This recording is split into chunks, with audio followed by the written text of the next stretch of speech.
प्रियंका गांधी एक प्रभावी वक्ता है। जब वो मंच से किसी रैली को संबोधित कर रही होती है तो ऐसे मुद्दों पर बात करती है जो ज़मीनी हो। महिलाओं के साथ जिस तरह से प्रियंका गांधी काम कर रही है, उतना प्रभावी काम और भावनात्मक जुड़ाव शायद ही कोई और नेता वर्तमान में कर रहा हो। कांग्रेस की महिला कार्यकर्ताओं की बात हो, महिलाओं से जुड़ी परेशानियों की बात हो, वो अपने आप की शानदार उपस्थिति दर्ज कराती है। देश की सबसे पुरानी पार्टी और गांधी परिवार की विरासत उनके पास है, लेकिन साथ ही बीजेपी उन पर परिवारवाद का जो तमगा लगाना चाहती है, वो चुनौती भी उनके सामने है। 2019 के आम चुनाव से पहले कांग्रेस ने प्रियंका गांधी को पूर्वी उत्तर प्रदेश का प्रभारी बनाया। ज्योतिरादित्य सिंधिया, जिन्हें पश्चिम उत्तर प्रदेश का प्रभारी बनाया था, वह आज बीजेपी में है और साथ ही केंद्र सरकार में कैबिनेट मिनिस्टर है। प्रियंका गांधी ने राजनीति में अधिकतर समय अपनी मां सोनिया गांधी और अपने भाई राहुल गांधी के सहयोगी के रूप में बिताया था, लेकिन फिलहाल प्रियंका गांधी उत्तर प्रदेश कांग्रेस की प्रभारी है और 7 महीने बाद होने वाले विधानसभा चुनाव में कांग्रेस का प्रदर्शन उनके हाथों में है। देश की सबसे पुरानी पार्टी देश के सबसे बड़े राज्य में अपने सबसे बुरे दौर से गुजर रही है। प्रदेश की 403 विधानसभा सीटों में उसके पास केवल 7 विधायक है और 80 लोकसभा सीटों में मात्र 1 लोकसभा सांसद है। 2019 के आम चुनाव में अमेठी से कांग्रेस के पूर्व राष्ट्रीय अध्यक्ष राहुल गांधी भी स्मृति ईरानी से चुनाव हार गए थे। पार्टी फिलहाल संगठन और विचारधारा जैसे विषयों में मुश्किलों का सामना कर रही है। प्रियंका गांधी की बात की जाए तो उत्तर प्रदेश में कांग्रेस के लिए यह सबसे दमदार चेहरा हो सकता है।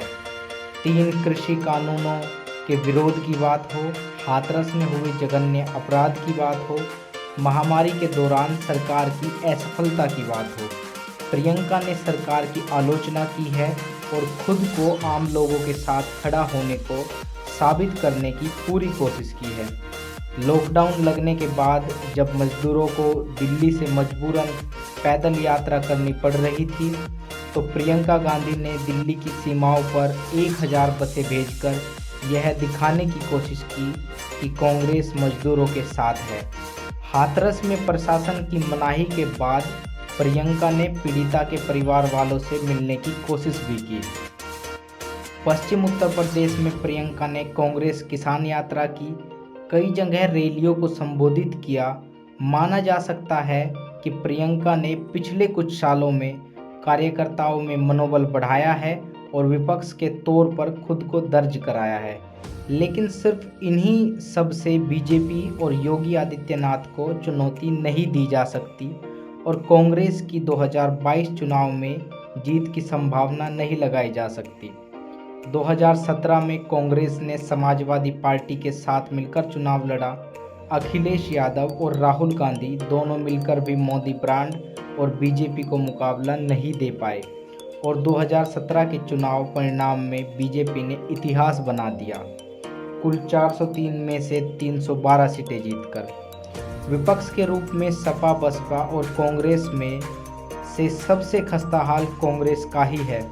कुल विधानसभा सीटें 403, 2017 चुनाव 7 सीटें, 2012 चुनाव 28 सीटें, 2007 चुनाव 22 सीटें, 2002 चुनाव 25 सीटें। यह कांग्रेस का यूपी के विधानसभा चुनाव में पिछले 20 सालों का प्रदर्शन है। उत्तर प्रदेश में सत्ता के लिए खुद को विकल्प बनाना कांग्रेस के लिए कोई बहुत आसान काम नहीं है। प्रियंका गांधी का मुकाबला सिर्फ बीजेपी से ही नहीं बल्कि सपा और बसपा से भी है। कांग्रेस की सॉफ्ट हिंदुत्व और धर्मनिरपेक्षता की विचारधारा लोगों को जल्दी प्रभावित नहीं करती है। साथ ही जिस तरह बसपा के साथ दलित वोट, सपा के साथ यादव वोट को माना जाता है, कांग्रेस के पास वैसा कुछ फिलहाल नहीं है। आम चुनाव में कांग्रेस के पास यह तो होता ही है कि वह एकमात्र राष्ट्रीय पार्टी है जो बीजेपी के सामने है और विपक्ष को भी अपने साथ ले चलने के लिए तैयार है। लेकिन यूपी विधानसभा चुनाव में ऐसा नहीं है। अखिलेश यादव और मायावती दोनों यूपी के पूर्व मुख्यमंत्री हैं और उनके पास मौजूदा सरकार का विरोध करने के अलावा अपनी सरकार की उपलब्धियां बताने के लिए भी है। उत्तर प्रदेश में फिलहाल कांग्रेस ऐसा कुछ नहीं कर रही है जो आने वाले चुनाव में उसकी काया पलट कर सके। 49 वर्षीय प्रियंका गांधी से ही कांग्रेस को उम्मीद है।